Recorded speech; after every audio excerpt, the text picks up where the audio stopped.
right, Bruce has a good question here. Can a person in mortal sin practice contemplative prayer? Good question. So there are two types of contemplative prayer in the Catholic tradition. There's what's called acquired contemplation and infused contemplation.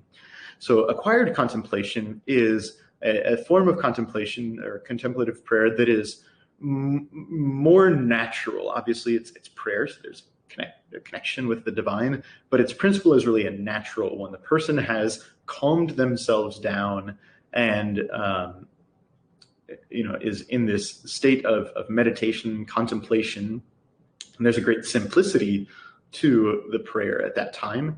But because it is based mostly in natural things, you can get into that state, just like people who are doing yoga or Buddhist or things of that sort can hit this kind of type of contemplation by natural means.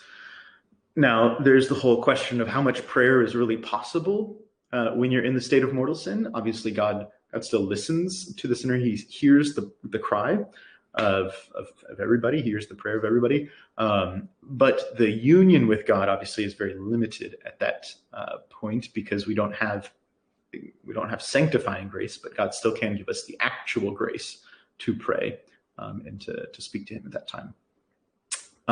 When it comes to infused contemplation is primarily, it has a divine principle, a more divine principle than acquired contemplation. And so in infused contemplation, if it were to happen while a person was in the state of mortal sin, it would be very extraordinary.